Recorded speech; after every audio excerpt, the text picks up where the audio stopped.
Before we got all these cute psalmists and all that stuff, the old folks would have testimony service and they just start saying, can't nobody do me like Jesus. And they would say, I've come this far, but by faith. Lean on the Lord. He's never failed me yet. Then somebody would say, have you tried my Jesus? Come on now. And then the other mother would say, well, what's the matter with Jesus? And we simply say, he's all right.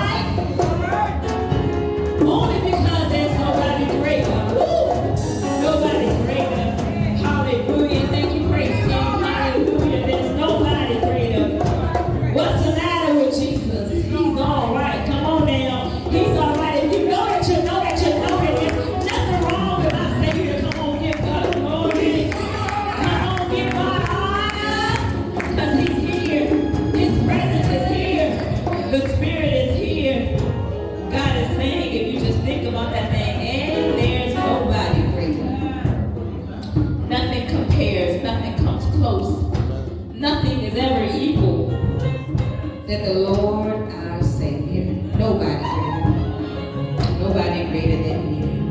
And we are the church that is sharing our faith, God's love, and using our anointing to do miracles, good God answers for all people. And how do we do this? We love God, we live God, and we give God. How do we do this? We love God, we live God, and we give God. Amen, amen, amen. Come on, put your hands together. If you love God, if you live God, if you give God, put your hands together. Oh God, I count it an honor and a privilege to be here and stand before you. I have been sounding terrible all week, but today I got a little voice, amen.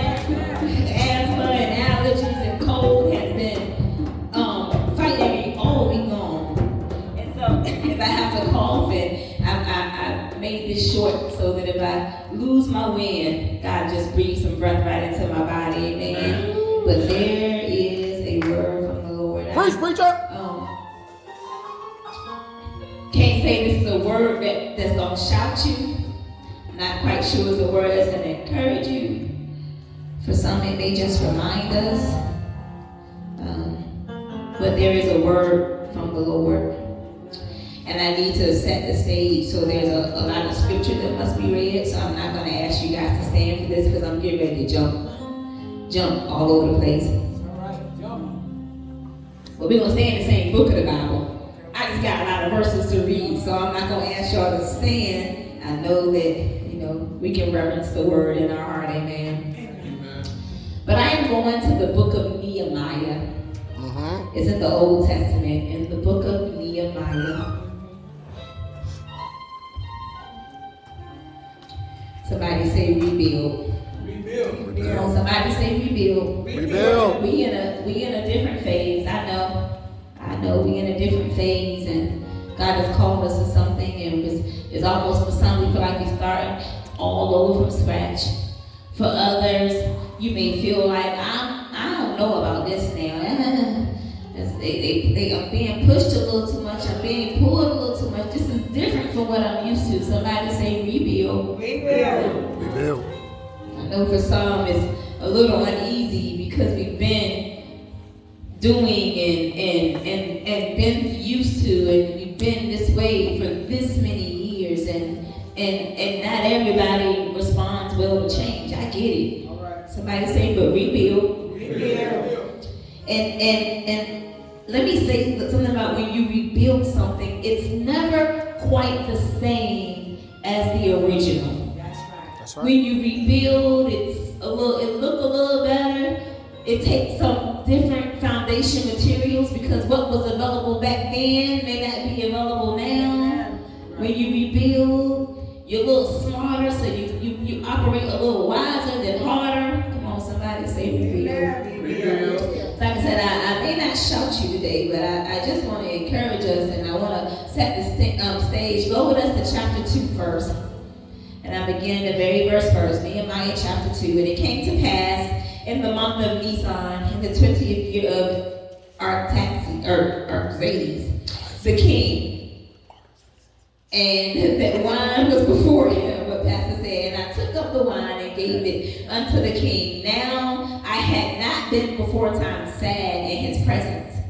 Wherefore the king said unto me, why is their countenance sad, seeing you're not sick? This is nothing but sorrow of the heart. Sorrow of the heart. Somebody say sorrow of the heart. Sorrow of the heart. I get it. I get it when things change and when things are different and you want to be excited, but because there's the unknown and you've been used for something for so long, sometimes it causes a grief in your heart.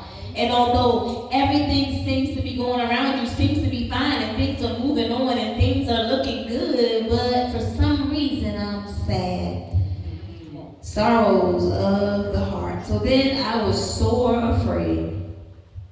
And so I said unto the king, let the king live forever. Why should not my countenance be sad? When the city, the place of my father's settlers, lieth in waste, and the gates thereof are consumed with fire. I know everything right here is good, but why shouldn't I be sad when there's a work that was started and now it seems to be on fire? Then the king said to me, for what dost thou make request?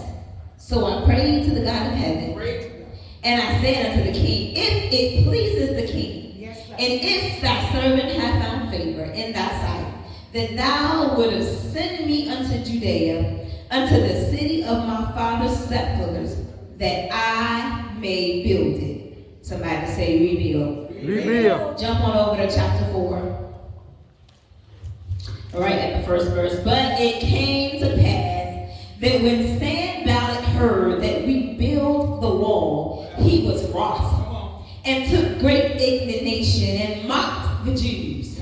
He spake before his brethren in the army of Samaria, and said, what do these feeble Jews do? Will they fortify themselves?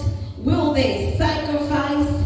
Will they make an end in a day? Will they revive the stones out of the heaps of rubbish which are burned? Look, I know it was a short and they got enough balls, they got enough faith, and they went and they started doing the thing. Who do you think you are? Will you last? I know you doing a thing, but can the unity last? I know that we're in a new phase and we're moving forward, but will it really last? I come to stir up trouble, and who do you think you are? Now Tobiah the Ammonite was with him, and he said, even that which they build, if a fox go up, he shall even break down their stone wall. Oh, so it don't matter what y'all doing. If I send one intruder, if I send one decisive spirit, if I send one person with some negative stuff to say, watch the wall, watch the unity fall and crumble. So we built that wall, and the wall was joined together unto half thereof, for the people had a mind to work. So you think we gonna crumble? You just gave us even more motivation to do what God has called us to do. Somebody say rebuild. Rebuild. But it came to pass that when Sanballat and Tobiah and the Arabians and the Ammonites and the Asherites heard that the walls of Jerusalem were made up and that the breaches began to be stopped, they were salty. They was wroth. When they heard that the GloCenter was starting to glow again, when they heard that things were starting to change, when they heard that finances looked right, when they heard that the praise team was rehearsing and singing, when they heard that they was dancing all around, when they heard that the pews came out of the sanctuary, when they heard that new chairs was being bought, they were salty. They was angry. When they heard that the pastor up there in ripped jeans and t-shirts, and the first lady don't always wear skirts down to her ankles, and you ain't never seen her in a hat, they were salty. When they heard that the church is now out in the community, not to be seen, but to do work, they were salty. But then the GloCenter said, we gonna build this wall. Because the people had a mind to work. But then they conspired, all of them together, to come and to fight against Jerusalem, to hinder it. Nevertheless, Somebody say nevertheless. Nevertheless. We made our prayer unto God and set a watch against them the day and night because of them. And Judah said, the strength of the bearers of the burdens is decayed, and there is much rubble, so that we are not able to build the wall. And our adversaries said, they shall not know, neither see till we come in the midst among them and slay them and cause the work to cease. And it came to pass that when the Jews which dwelt by them came, they said us unto 10 times, from all the places which ye shall return to us, they will be upon you. Therefore set I in the lower places behind the walls, and on the higher places I even set people after their families with their swords. Somebody say their swords. The swords. Their spears and their bows. And I looked up and rose up and said to the nobles and to the rulers and to the rest of the people, be not afraid of them. Remember that which is great and terrible, the Lord will fight your brethren, for your brethren and your sons and your daughters and your wives and your houses. Jump down to 17. So they which build the wall had to bear that burden with those who laid it, and every one of his hands wrought with work in one hand, and with the other hand a weapon. Somebody say rebuild. That last part says that everyone who had to bear the burden of the rebuilding process was on the wall with the work in one hand and the weapon in another. I look at this story and I look at if you know any of the context, at this point the city had been destroyed. They've already rebuilt the temple. Okay, that's what church folks do. We rebuild the temple real quick. A church can fall apart, and we'll find a new place to worship. We'll find an edifice. So the temple was rebuilt, but Nehemiah was uncomfortable, y'all. He was sad. He said, "I know the temple has been rebuilt, but how can the temple be safe if the wall that surrounds the temple is not up, it's not fortified, if it's laying in rubbish? How is it really a community if there's no unity surrounding us? How is it really rebuilt? How are we safe? How does this beauty stand if we are not protecting it from the outside in?" He's sad. He's constant. I know there's a nice edifice here, and I know there's a nice name, and there's signs, and there's remodeling happening. But if we aren't surrounded by the wall, are we really in a safe place? Are we really good? Because if anybody can come in, if any intruder, if any divisive thing can come in and just sow even a small doubt, even a small seed, watch us crumble. Yeah. And so Nehemiah asked, he says, listen, I know I'm always happy, and I know God is good, but King, if it pleases you, I need to go back to my father's land. Yeah. I can't sit and watch that thing just fall to pieces. I need to go back and I need to do some work. And if you would allow me, if you give me the letters of passage, if you give me the resources, if you give me your okay, if you give me your seal of approval, I promise you, I'm going to go do a work that will bring God glory, that will restore the nation. And so the king says, whatever it is you need, you go. I stop right here just to ask for a second. When you see that there is a work that's necessary to be done, is your spirit saying, just give me the okay, give me the resources, give me your approval, and watch I begin to do the work. Nehemiah then goes and starts to gather his traveling companions, his workers, and he begins to motivate the people, and he travels back to his father's land. And he weeps again when he gets and he sees this beautiful temple is up, but everything that surrounds it is laying in waste.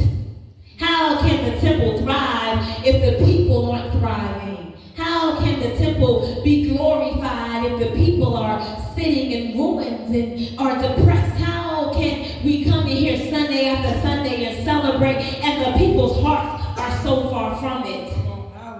How can we come in here and give our tithe and our offering? How can we come in here and say that we are glow getters, but when we get at home, we're complaining about everything. Our hearts are angry, we're frustrated, and we want to go back to the old, and we don't understand progress and change. How can we celebrate a thing when we're not surrounding a thing in unity and in strength? And so Nehemiah is brokenhearted, and he says, I got to do a thing. And he begins to rally the people. Yes, he does. He begins to rally everybody. Anybody, you got a hand, you got a foot, you got a mind, come on and meet me at the wall. Because there's some rebuilding to be done. And so they begin to work. And because in the initial people doubted it, people didn't think it was that big of a deal, nobody said nothing. They started to work silently because nobody thought there's anything going on in the four walls. Nobody's saying nothing. But then people started to notice progress. Come on, y'all know, whenever you begin to progress in life, whenever you begin to achieve something, whenever it begins to start to manifest, whenever it becomes visible to the eye, somebody say, here come those haters. Here come those haters. It don't matter what you're doing, okay? It don't matter how good you look. It don't matter you best friends with such and such. As soon as you start making a little progress, as soon as you start stepping up a little bit, as soon as you start putting in the work, here comes the haters. And so now Sam Valley says, who they think they are over there? What you mean they rebuilding the wall? What you mean they being successful? What you mean she started that business and now it's starting to boom? What you mean they got money over there? What you mean they got a tennis over there? Here comes the haters. I stopped by here to tell you that if you ain't got no haters, that means you're not doing something right. Because when you're making progress, the enemy will always send an adversary. He'll always send an obstacle your way. Baby, if you're not fighting by the brow of your breath, if you're not calling about your fingers, that means you ain't doing something right. You ain't in God's will. And so they are building a wall, and Nehemiah has all the resources, and he's gathered the people, and they're excited, and they just chilling, and they taking their time, but now here comes the haters. And so because the haters come, how many know when you start having haters on your trail, you gotta work a little harder, but you gotta work a little faster, because you want to get that thing accomplished before they can try and destroy it. And so now Sam Valley and Tobias on this side, who they think they are? I promise you, if I send this thing, if I send that thing, if I just show a little negativity, watch it crumble and watch it fall. So God said, oh, Nehemiah's looking at this thing, and now he's got to remotivate the people. Because they scared a little bit. Wait a minute, we under attack. What's going on? Wait a minute, Pastor Bobby, you changing some stuff. What's going on? Wait a minute. I don't like this. And so then we get a little fearful. It's all right. And so when we get a little fearful, and then now we've started something and it's partially done, and you can see the vision of where it's trying to go. And when you look at it at first glance, you're like, oh, wait a minute, I like that thing. But then when you consider all the changes and all the work and all the obstacles and all of the sacrifices and all the things that must be done to complete the work, all of a sudden you want to pull back. Y'all know that thing, God give you a vision to do something. You got a craft in your mind, and you begin to put it together and it looks good. But then when you start to see all the work and all the sacrifice, you start scratching your head and you say, is it really worth it? I can imagine Brother Drew when you was putting the album together, looking at it, it looked pretty on the end when you saw the CD cover, but everything that had to transpire in the middle of it will sometimes make you say, should I even put all this money in this thing? Should I even put all this time in this thing? And then here comes the haters saying, ain't nobody gonna buy it anyway, ain't nobody gonna support you anyway. And so then you're looking at it and it's partially done, but now you gotta be remotivated. You got to be remotivated that the work still needs to be finished. The wall still has to be completed. Oh, yes. And so at this point, Nehemiah is smart. He starts putting guards here and there, and he's saying, guys, don't give up. Let's keep working. The God are victorious. Yes. We will achieve this. We will do this. And so the verse said that they began to build the wall because the people had a mind to work. See, it didn't matter that it was just Nehemiah because he could not do it by himself. Okay? Lady B, I can't do it by myself. Deacon David, you can't do it by yourself. But it says the people had a mind to work. It's then when they all begin to look at the vision and say, I know the wall is not going to look the way it used to look. Yes, sir. Honey, but when this wall is finished, baby, we are re-securing a future for 30 and 40 and 50 and 60 more years to come. And so, although it's not what it used to be, it's going to be so much better. And because it's going to be so much better, and the beauty will be held in, I have a mind to work. That's right. Now I can imagine it was more than one architect. I can imagine more than one engineer. I can imagine more than one person who had an idea on how the wall should be reconstructed. But when they realized that it didn't matter who had the best idea, when they realized that Nehemiah was called to lead, when they realized that Nehemiah was the one given the vision, the faith, and the fortitude to maintain this thing, they put their own ideas and ambitions aside. They put their own vision aside. And they said, we're following Nehemiah. Even in fear, even in I don't know what's going to happen next, even in uncertainty, and even in the middle and the face of those haters, they followed Nehemiah because they had a mind to work. Yes, they did. And as they began to work again, and under threat of siege, and under threat of destruction, and under threat of gossip, and under threat of backstabbing, and under threat of I'm in my feelings, and under threat of I don't like how she's saying that, and under threat of I don't like how he looked at me, the people still had a mind to work. Because what they understood was that what the future is way more important than what I am experiencing right now in this moment. For we have a work to do. Amen. And they got smart. They got smart. And the scripture ends here where we're in it today. It simply says they got back on the wall. And as they began to work, you could physically see the tools to build in one hand and a weapon in the other. What that says to me is that then they got some sense. Baby, the haters gonna come and I'm gonna fight them off. But while I'm fighting them off, I won't stop working. While I'm swinging the sword this way, I'm still putting brick by brick that way. While I'm swinging the sword this way, I'm still putting the honey in the middle. While she in my ear talking about I don't like how this happened, I'm still saying this is where I serve. This is what God has me doing because I got a mind to work. And so sometimes for some of us, I know we face with some things that we struggling in, and I know the enemy keeps hitting you. God is saying to you, don't come off the wall. It's okay. Don't come off the wall and face that battle. He says you've got enough strength that you can stay on the wall. Swing the weapon with one hand, but keep working and keep building with the other.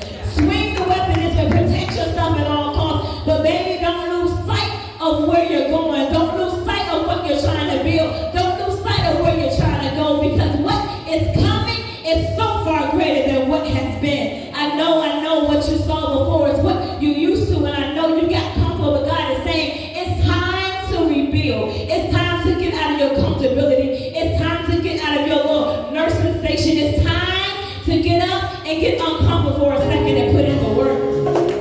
Because when you have the weapon in one hand and the tools of God, the word of God, the faith of God, the love of God, the peace of God, the strength of God, the joy of God, when you have these things in your life, you can build above all obstacles. You can build in face of every resistance. You can build even when you feel tired. God is saying it's time to rebuild the wall of unity, the wall of love, the wall that says that my Father's work is pressing me and I must do it faithfully. It's time to rebuild. I know you got a little scared. God said that's what the weapon is for. Put on the whole armor of God. Come on, that you may withstand the enemy. Put on that